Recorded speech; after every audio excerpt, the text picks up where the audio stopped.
नाम की एक 12 साल की लड़की जो अपनी पागल माँ के साथ दिल्ली की गलियों में भीख मांगती थी। बिन बाप की ये बच्ची 2 साल स्कूल में पढ़ाई कर चुकी थी, लेकिन फीस न दे पाने की वजह से उसे स्कूल से निकाल दिया गया। भले ही वो अक्सर बिना खाए सो जाती थी, लेकिन उसका सपना बड़ा था। फिर एक दिन सब बदल गया। उसकी दोस्ती एक करोड़पति बाप की बेटी से हुई, जो शहर के सबसे अच्छे स्कूल में पढ़ती थी, लेकिन पढ़ाई में कमजोर थी। शालिनी रोज उसे पढ़ाती थी, लेकिन जब उस करोड़पति पिता को यह पता चला कि उनकी बेटी को पढ़ाने वाली एक भिखारी लड़की है, तो आगे जो हुआ वो आपकी आंखें नम कर देगा। दोस्तों, इस दिल को छू लेने वाली कहानी की पूरी सच्चाई जानने के लिए इसे अंत तक जरूर देखना। शालिनी नाम की 12 साल की लड़की थी जो दिल्ली की गलियों में अपनी बीमार मां के साथ रहती थी। उसकी मां आरती मानसिक तौर पर अस्थिर थी। कभी हंसती, कभी अचानक चिल्लाने लगती और कई बार बच्चों की तरह धूल में आकृतियां बनाने लगती। शालिनी के पिता का कोई अता पता नहीं था। मां अक्सर कहती, वो बारिश में आया था, फिर चला गया। छोटी उम्र में ही शालिनी बड़ी हो गई थी। मां को खाना खिलाना, गालियां सहना और रात को ठंडी सड़क पर मां को ढककर सोना, ये सब उसकी दिनचर्या थी। सुबह सुबह जब सूरज की पहली किरणें दिल्ली की भीड़ भरी सड़कों पर पड़ती, तो शालिनी मां को उठाती। मां, उठो, आज अच्छा दिन होगा। लेकिन आरती कभी गुस्से में चिल्ला देती, कभी शांत रह जाती। उनका घर था चांदनी चौक के पास का एक टूटा सा फुटपाथ। एक दिन जब शालिनी अपनी मां के साथ सड़क किनारे बैठी थी, लोग आते जाते कुछ सिक्के फेंक देते और कुछ बुरा भला कह जाते। गंदी लड़की, हट यहां से, एक दुकानदार चिल्लाया। शालिनी ने चुपचाप सिर झुका लिया। उसकी आंखें नम हो गईं, लेकिन उसने आंसू नहीं गिराए। तभी सामने की चाय की दुकान से एक महिला उसे देखने लगी। उनका नाम था लक्ष्मी आंटी। गोल मटोल शरीर, गोरा रंग और आंखों में दया।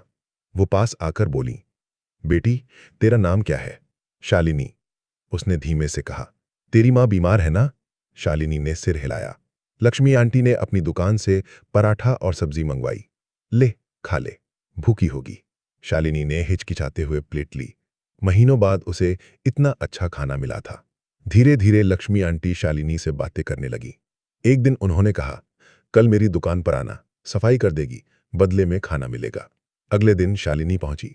उसने झाड़ू लगाई, बर्तन धोए और ग्राहकों को चाय दी। आंटी उसे देख देख कर सिखाती, बेटा, मुस्कुराकर काम करो, लोग भी अच्छा बर्ताव करेंगे। शाम को जब दुकान खाली होती तो शालिनी जमीन पर आड़ी तिरछी संख्याएं लिखने लगती। लक्ष्मी आंटी ने पूछा, ये कहाँ से सीखा? सड़क के पास वाले स्कूल की मैडम को देख देख कर। लक्ष्मी आंटी चुप हो गई। कुछ दिनों बाद उन्होंने उसे कॉपी और पेंसिल दी और फिर पास के सरकारी स्कूल में दाखिले का इंतजाम कर दिया। शालिनी को थ्रिफ्ट मार्केट से मिली पुरानी यूनिफॉर्म पहनाई गई। वो बड़ी थी, पर शालिनी को खुद पर राजकुमारी जैसा एहसास हुआ। अच्छे से पढ़ना, मुझे गर्व दिलाना, लक्ष्मी आंटी ने कहा। स्कूल में पहले दिन बच्चे उसे घूरते रहे, लेकिन जब टीचर ने सवाल पूछा और शालिनी ने तुरंत जवाब दिया, सबकी नजर बदल गई। वो बेहद होशियार थी। हेडमिस्ट्रेस ने हैरानी से पूछा, किसने सिखाया इसे? लक्ष्मी आंटी ने, शालिनी ने जवाब दिया। दिन बीतते गए, शालिनी सुबह स्कूल जाती और शाम को आंटी की दुकान पर काम करती। लेकिन एक दिन आंटी ने उसे बुलाया। उनकी आंखों में आंसू थे। बेटा, मेरी बहन ने 7 साल बाद अमेरिका से बुलावा भेजा है, मुझे जाना पड़ेगा। शालिनी का दिल धड़कने लगा। तो हम साथ जा रहे हैं? आंटी ने उसका चेहरा थाम कर कहा, काश ऐसा हो पाता, लेकिन वहां सिर्फ मुझे ही जगह मिली है। मैंने तेरी स्कूल फीस इस टर्म तक भर दी है, आगे भगवान जरूर कोई रास्ता निकालेगा। शालिनी ने मजबूरी समझी। वो जानती थी कि आंटी सचमुच उसकी परवाह करती थी। कुछ हफ्तों बाद आंटी चली गई। दुकान किसी और के हाथ में चली गई। टर्म पूरा होने पर स्कूल ने फीस मांगी, लेकिन शालिनी के पास कुछ नहीं था।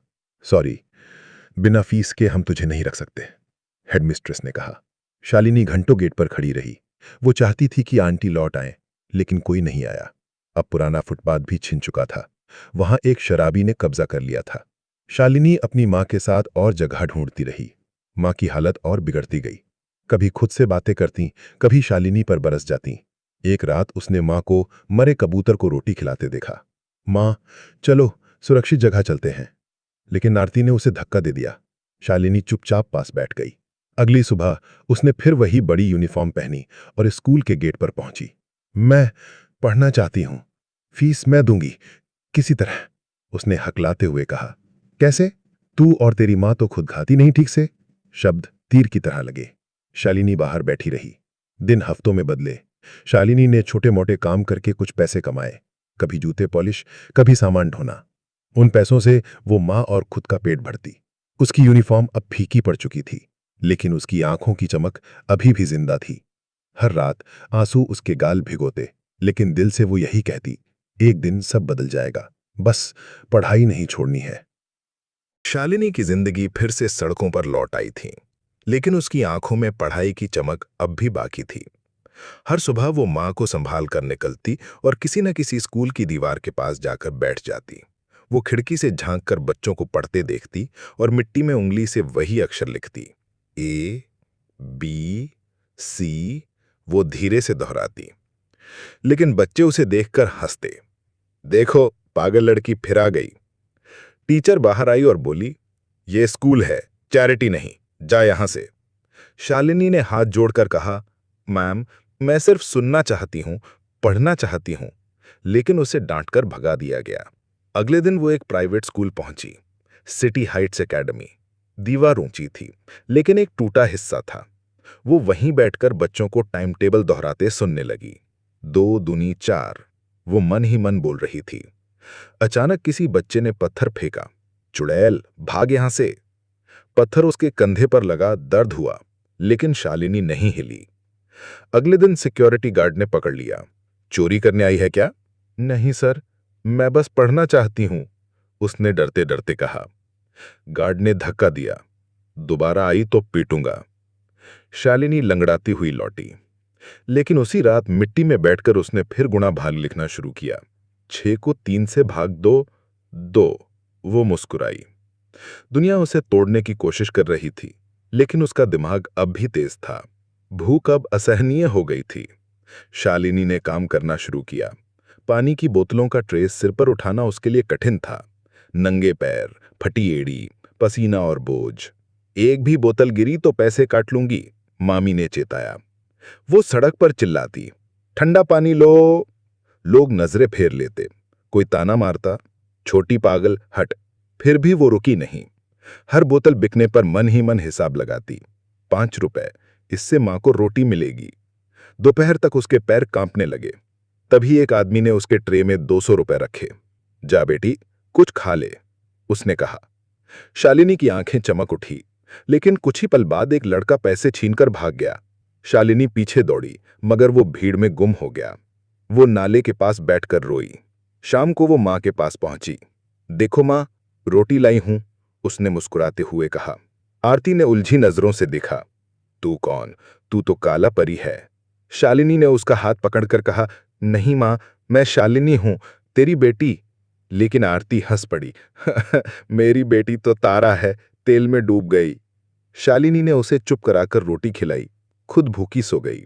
अगले दिन उसने एक नया स्कूल देखा, रॉयल क्रेस्ट इंटरनेशनल। ऊंचे गेट, गार्ड, चमकदार यूनिफॉर्म वाले बच्चे, ड्राइवरों के साथ कारें। शालिनी झाड़ियों से छिपकर अंदर पहुंची और पेड़ के पीछे बैठकर कक्षा की खिड़की से झांकने लगी। वो नायलॉन पर लिखे शब्द कॉपी करने लगी। तभी पीछे से आवाज आई, तू वही है ना जिसे हमेशा भगाते हैं? वो मुड़ी। सामने एक लड़की थी, चोटी बनाए, चमकदार यूनिफॉर्म में, नाम जिया गुप्ता। शालिनी घबराकर बोली, मैं कोई नुकसान नहीं करूंगी, बस सुन रही थी।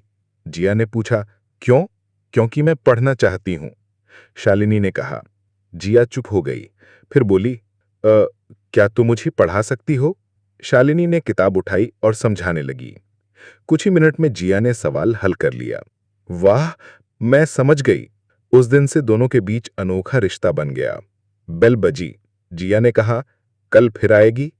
शालिनी हिचकी, मुझे भगाएंगे। जिया ने सिक्योरिटी गार्ड को बुलाया और बोली, ये मेरी दोस्त है, इसका आना मना मत करना, मेरे पापा इस स्कूल के मालिक हैं। गार्ड चुप हो गया। जिया ने शालिनी का हाथ पकड़कर कहा, कल मिलते हैं। उस रात शालिनी ने तारों की ओर देखकर प्रार्थना की, भगवान, आज पहली बार किसी ने मुझे देखा है, कृपया ये सपना ना टूटे। लंबे समय बाद वो मुस्कुराकर सो गई। अब शालिनी और जिया की दोस्ती गहरी हो गई थी। हर दोपहर 12:35 पर आम के पेड़ की छांव में वे मिलती। जिया अपने लंच बॉक्स और किताबें लाती और शालिनी नंगे पैर फटे कपड़ों में लेकिन चमकती आंखों के साथ आती। जिया की जिंदगी में पहली बार हंसी लौट आई थी। क्लास में उसका ध्यान अब बढ़ने लगा, लेकिन वजह टीचर नहीं, शालिनी थी। रोबोट की तरह मत पढ़, जैसे अपने दोस्त से बात कर रही हो, शालिनी कहती। जिया झिझकती, फिर कोशिश करती। जब उसे समझ आता, शालिनी ताली बजाती जैसे उसने कोई ट्रॉफी जीत ली हो। जिया मुस्कुराती और कहती, कोई मेरे लिए कभी ताली नहीं बजाता। शालिनी चौंकती, लेकिन तुम तो अमीर हो, तुम्हें सेलिब्रेट नहीं करते? जिया सिर हिलाकर कहती, बस पार्टी में, डांस पर या पापा की बातों पर, क्लास में नहीं। उस दिन शालिनी ने उसका हाथ कसकर पकड़ लिया। तुझे और चाहिए, ताली, हंसी, दोस्ती, सब। जिया ने चुपचाप उसका हाथ और कसकर थाम लिया। अब वे सिर्फ लंच या किताबें ही नहीं, छोटी छोटी खुशियां भी बांटने लगीं। जिया कभी उसे हेयर ब्रश, कॉपी या चप्पल देती। बदले में शालिनी उसे कहानियां सुनाती, तारों से बातें करने वाली सड़क की बच्चियों की, बारिश से ठीक हो जाने वाली माँओं की, और उन बच्चों की जिन्हें एक दिन स्कूल का सपना सच हुआ। जिया हर शब्द ध्यान से सुनती। पहली बार उसे अकेलापन नहीं सताता था, और पहली बार शालिनी को यह डर नहीं लगता था कि दुनिया उसे अदृश्य मानती है। लेकिन ये दोस्ती गुप्त थी। जिया ने अपने टीचर्स, क्लासमेट्स और खासकर अपने पापा से इसे छिपा रखा था, क्योंकि उसके पिता चीफ गुप्ता दिल्ली के मशहूर बिजनेसमैन थे। वे कैसे मानते कि उनकी बेटी का सबसे अच्छा दोस्त एक सड़क की बच्ची है। एक दिन शालिनी देर से पहुंची। जिया बेचैन होकर पेड़ के नीचे इंतजार कर रही थी। क्या हुआ होगा, कहीं कुछ अनहोनी तो नहीं? अचानक शालिनी दौड़ती हुई आई, सांस फूल रही थी। सॉरी, मां को अटैक आ गया था, भाग रही थी, मुझे पकड़ना पड़ा। जिया ने उसे गले से लगा लिया। मैंने सोचा तुम नहीं आओगी। शालिनी मुस्कुराई। रेंग कर भी आती, उसने वादा किया। एक दिन पापा को सब बताऊंगी। शालिनी डरते हुए बोली, अगर उन्होंने मना कर दिया तो? जिया की आंखों में आग थी। तो चिल्लाऊंगी जब तक मान ना जाए। लेकिन वो दिन जल्द ही आ गया। स्कूल के गेट पर अचानक काला एसयूवी रुका। सूट पहने स्टाफ भागने लगे। गाड़ी से उतरे चीफ गुप्ता। उनके पीछे 2 सहायक थे। उसी समय शालिनी भी पहुंची, धूल से सनी लेकिन मुस्कुराती। मैं आ गई। उसकी मुस्कान थम गई जब उसने जिया को पापा की ओर देखते पाया। जिया, ये तेरे पापा? जिया ने सिर झुका लिया। शालिनी फुसफुसाई, मुझे जाना चाहिए, लेकिन अब देर हो चुकी थी। चीफ गुप्ता ने दोनों को देखा और गहरी आवाज में पूछा, जिया, ये सब क्या है? जिया कांपते हुए बोली, पापा, ये मेरी दोस्त है शालिनी, यही मुझे पढ़ाती है, इसी की वजह से मैं क्लास समझ पाती हूं। चीफ ठिठक गए। उनकी नजरें अब शालिनी पर थीं। फटे कपड़े, थका चेहरा, पुराना बैग। तेरे माता पिता? शालिनी कांपते स्वर में बोली, पिता नहीं जानते, मां बीमार है, हम सड़क पर रहते हैं। सहायक असहज हो उठे, लेकिन चीफ का चेहरा गंभीर रहा। और तू स्कूल क्यों नहीं जाती?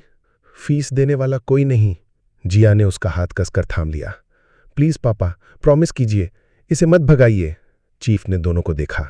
2 अलग दुनियाओं की लड़कियां, फिर भी एक दूसरे के लिए इतनी सच्ची। उन्होंने धीरे से कहा, प्रॉमिस। कुछ देर बाद उनका काफिला दिल्ली के मील 12 इलाके में पहुंचा। शालिनी ने कांपते हाथ से इशारा किया। वहीं मां रहती है। आरती सड़क किनारे बैठी थी, नंगे पैर, बोतल से बातें करते हुए। चीफ गुप्ता झुककर बोले, मैडम। आरती ने सिर उठाया और हंस पड़ी। क्या लाए मेरे पंख? शालिनी की आंखें भर आईं। उन्होंने तुरंत आदेश दिया, डॉक्टर अंजिल को बुलाओ, इलाज शुरू करो। उस शाम शालिनी ने पहली बार साबुन से नहाया। जिया ने उसे पजामा पहनाए, बाल संवारे गए। आईने में खुद को देखकर शालिनी को यकीन ही नहीं हुआ कि ये वही सड़क की बच्ची है। चीफ गुप्ता ने कहा, अब ये हमारे साथ रहेगी। अगली सुबह शालिनी रॉयल क्रेस्ट की नई यूनिफॉर्म में खड़ी थी। जिया ने ताली बजाई। तू मेरे जैसी लग रही है। शालिनी मुस्कुराई। मुझे सपना लग रहा है। नहीं, जिया बोली, पापा ने कहा है, यह हकीकत है। स्कूल में टीचर्स हैरान थे। हर सवाल का जवाब शालिनी तुरंत देती। प्रिंसिपल ने कहा, यह सड़क से आई है, लेकिन अब परिवार का हिस्सा है। डॉक्टर अंजिल ने बताया, आरती का इलाज संभव है, लेकिन समय लगेगा। महीनों बाद जब शालिनी मां से मिली, आरती ने उसकी आंखों में पहचान भर दी। शालिनी, मेरी बेटी। उसके गाल आंसुओं से भीग गए, लेकिन इस बार आंसू उम्मीद के थे। अब शालिनी की जिंदगी बदल चुकी थी। वो अब रॉयल क्रेस्ट की यूनिफॉर्म में क्लासरूम में बैठती थी, लेकिन दिल के अंदर वही बच्ची थी जिसने फुटपाथ पर बैठकर किताबों का सपना देखा था। शुरुआती दिनों में बच्चे उसे अजीब नजरों से देखते। ये वही है ना, सड़क से आई हुई, कुछ फुसफुसाते। भिकारिन अब हमारे साथ पढ़ेगी। शालिनी चुप रहती, लेकिन जब टीचर्स सवाल पूछते और वो तुरंत सही जवाब देती तो वही बच्चे चुप हो जाते। धीरे धीरे टीचर्स भी कहने लगे, ये बच्ची एक्स्ट्रॉर्डिनरी है। गुप्ता हाउस की चमक दमक के बीच भी शालिनी का दिल मां के पास ही अटका रहता। रात को जब जिया सो जाती तो वो खिड़की से आसमान देखती और सोचती, क्या मैं सचमुच इस दुनिया का हिस्सा हूं या ये सपना कभी टूट जाएगा। डॉक्टर अंजल ने आरती का इलाज शुरू कर दिया था। कभी वो पहचान लेती, शालिनी मेरी बेटी, और कभी फिर से चुप हो जाती या रोने लगती। लेकिन इलाज असर दिखा रहा था। दवाइयों और थेरेपी से धीरे धीरे उसकी हालत सुधरने लगी। एक दिन उसने शालिनी को गले लगाकर कहा, तुम मेरी शालिनी है, मैं जानती हूं। शालिनी के आंसू रुकते नहीं थे, लेकिन इस बार वो खुशी के थे। जिया और शालिनी की दोस्ती और गहरी हो चुकी थी। लोग बातें बनाते, जिया सिर्फ इसलिए पास होती है क्योंकि शालिनी उसे पढ़ाती है। लेकिन जिया गर्व से कहती, हां पढ़ाती है, और इसी में मेरी सबसे बड़ी जीत है कि मेरी दोस्त इतनी होशियार है। उनकी दोस्ती अब मजाक नहीं बल्कि सबके लिए मिसाल बन रही थी। एक दिन प्रिंसिपल ने कहा, शालिनी तुम्हें स्कॉलरशिप एग्जाम देना चाहिए। अगर पास हुई तो आगे की पढ़ाई मुफ्त होगी और तुम्हारे लिए नए दरवाजे खुलेंगे। शालिनी ने झिझक कर जिया की ओर देखा। जिया ने उसका हाथ कस के पकड़ लिया। तू जरूर पास होगी और मैं हर कदम पे तेरे साथ हूं। एग्जाम का दिन आ गया। शालिनी की आंखों में मां की तस्वीर थी, दिल में जिया का भरोसा और दिमाग में वो सारी मेहनत जो उसने की थी। जब उसने आखिरी सवाल हल किया तो उसके होठों पर मुस्कान थी। मैं कर सकती हूं। कुछ हफ्तों बाद जब रिजल्ट आया तो पूरा स्कूल हैरान रह गया। Scholarship exam topper Shalini. बच्चों ने ताली बजाई, टीचर्स ने खड़े होकर सराहा। जिया सबसे ज्यादा खुश थी। चीफ गुप्ता की आंखों में गर्व था। लेकिन सबसे बड़ी जीत उस दिन मिली जब आरती इलाज के बाद पहली बार पूरी होश में अपनी बेटी को गले लगाकर बोली, मेरी शालिनी, तूने कर दिखाया। अब शालिनी के पास सिर्फ स्कूल नहीं बल्कि पूरा भविष्य था। मां का इलाज जारी था, दोस्ती पहले से मजबूत थी और पढ़ाई का रास्ता खुल चुका था। उसने आकाश की ओर देखा और मन ही मन कहा, भगवान, अब मैं सिर्फ सपने नहीं देखूंगी, उन्हें पूरा भी करूंगी। दोस्तों, शालिनी की कहानी हमें यही सिखाती है कि कोई भी बच्चा बेकार या बेवजह पैदा नहीं होता। अगर उसे शिक्षा मिले और जरा सा प्यार, तो वो अपनी किस्मत खुद लिख सकता है। याद रखिए, इंसान की असली पहचान उसकी परिस्थितियों से नहीं होती, बल्कि उसकी मेहनत और उसकी क्षमता से होती है। दोस्तों, आपको ये कहानी कैसी लगी? अपनी राय हमें कमेंट में जरूर बताइए। अगर कहानी अच्छी लगी हो तो वीडियो को लाइक कीजिए और अपने दोस्तों के साथ शेयर करना न भूलिए। और हाँ, आप ये वीडियो कहाँ से देख रहे हैं? अपने प्यारे गांव या शहर का नाम भी कमेंट में जरूर लिखिए। ऐसी ही और दिल छू लेने वाली कहानियां सुनने के लिए हमारे चैनल पहली दफा स्टोरीज को सब्सक्राइब करना न भूलें। मिलते हैं अगली कहानी के साथ। तब तक के लिए जय हिंद।